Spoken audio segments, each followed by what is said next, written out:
নমস্কার বন্ধুরা, জ্যোৎস্নার রীতিকথায় আরেকটা নতুন পর্বে তোমাদের সকলকে স্বাগত জানাই।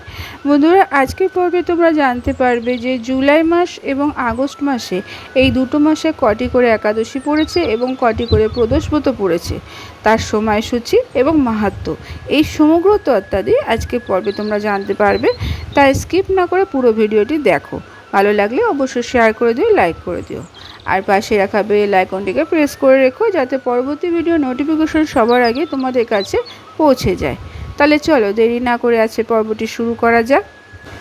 বন্ধুরা, সাধারণত একাদশী তিথি ও প্রদোষব্রত প্রতি মাসে দুটো করে পড়ে, অর্থাৎ প্রত্যেক মাসে দুটি একাদশী তিথি ও দুটি প্রদোষব্রত থাকে। একটি পড়ে মাসের কৃষ্ণপক্ষে, আরেকটি পড়ে মাসের শুক্লপক্ষে। সেই হিসাব করে যদি বলি তাহলে বছরে থাকে মোট 24টি একাদশী ও 24টি প্রদোষব্রত। কিন্তু বন্ধুরা, তোমরা দেখো যে জুলাই মাস এবং তার পরের মাস অর্থাৎ আগস্ট মাস, সেক্ষেত্রে একটু অন্য রকম। কারণ জুলাই মাসে 2-এর বদলে 3টি একাদশী তিথি পড়েছে এবং আগস্ট মাসে 3টি প্রদোষব্রত পড়েছে।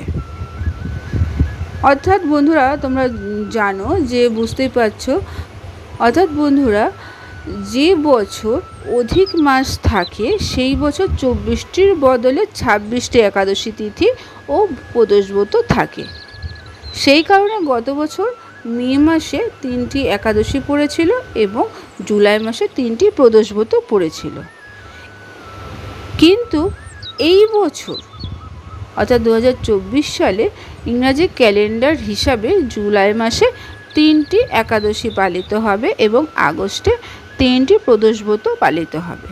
তবে এই বছর মোট একাদশী ও প্রদোষব্রত কিন্তু 24টি, 26টি নয়। বন্ধুরা, একাদশী তিথিতে বিষ্ণুর উপাসনা করার বিধি তো প্রচলিত আছে। জুলাই মাসে যে 3টি একাদশী পালিত হবে তার প্রথমটি পড়েছে 2রা জুলাই অর্থাৎ যোগিনী একাদশী, দ্বিতীয়টি পড়েছে 17ই জুলাই দেবসায়নী একাদশী এবং শেষেরটি পড়েছে 31শে জুলাই। দেবসায়নী একাদশীর দিন থেকে 4 মাসের জন্য যোগনিদ্রায় যাবেন বিষ্ণু এবং শুরু হবে চতুর্মাস। বৈদিক পঞ্জিকা অনুসারে জুলাই মাসে প্রথম দুটি একাদশী পড়েছে আষাঢ় মাসে এবং শেষ একাদশীটি পড়েছে শ্রাবণ মাসে, যেহেতু ইংরাজি ক্যালেন্ডারে সেটি জুলাই মাসেই থাকবে। বন্ধুরা, দ্বিতীয়টি তোমাদের একটু ব্যাখ্যা করি, সেটি হলো প্রদোষব্রত। হিন্দু ধর্মের প্রদোষব্রতের সঙ্গে সম্পর্ক রয়েছে মহাদেবের। এদিন মহাদেবের পূজা অর্চনা করা হয়ে থাকে। আগস্ট মাসে 2টির বদলে 3টি পালিত হবে প্রদোষব্রত।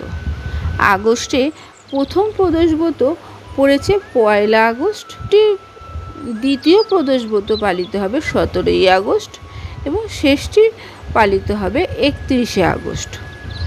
প্রদোষব্রতই অনেকেই ঋষিকেশে ত্রিবেণী সঙ্গমে পুণ্য স্নান করে থাকে। এদিন ত্রিবেণী ঘাট উপচে পড়ে ভক্তদের ভিড়ে। স্নান দান করে শিবের পুজো করা হয়ে থাকে এই দিন। ত্রিবেণী সঙ্গমে পুণ্য স্নান সম্ভব না হলে এই দিন গঙ্গা স্নান করলেও সব পাপ থেকে মুক্তি পাওয়া যায়। তাহলে বুঝতেই পারছো যে জুলাই ও আগস্ট মাসে কটি একাদশী এবং কটি প্রদোষব্রত এবং তাদের মাহাত্ম্যটা কী, তা ভালো লাগলে অবশ্যই তোমরা শেয়ার করো। আজকের পর্বটি এখানে শেষ করলাম। আরেকটি পর্ব নিয়ে তোমাদের কাছে পরবর্তী সময়ে আবার হাজির হয়ে যাব। ততক্ষণ তোমরা ভালো থাকো, অপরকে ভালো রাখতে সাহায্য করো।